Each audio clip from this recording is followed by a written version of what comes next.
So recently learner টপে একটা debate হয়, যেখানে টপিক ছিল ডাজ গড এক্সিস্ট, এবং গডের এক্সিস্টেন্স প্রমাণ করার জন্য একটা আর্গুমেন্ট ইউজ করা হয়। সেই আর্গুমেন্টটা হচ্ছে কন্টিনজেন্সি আর্গুমেন্ট। এবং এই আর্গুমেন্টটা কি, আমি একটা এক্সাম্পল দিয়ে বোঝাই। ওকে, সাপোজ বাড়িতে বাল্ব আছে, তো বাল্ব জ্বলে কেন? কারণ ইলেকট্রিসিটি আছে।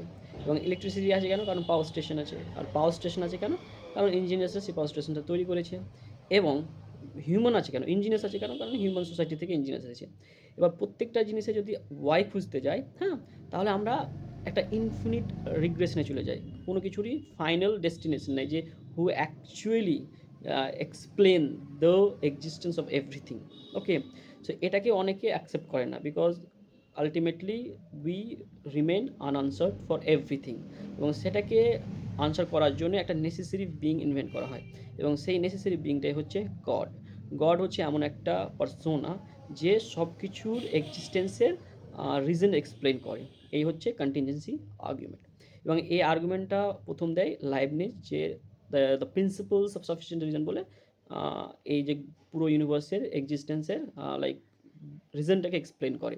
Because he believes that if everything like goes through this loophole, this unanswered loophole, then we are remain like confused.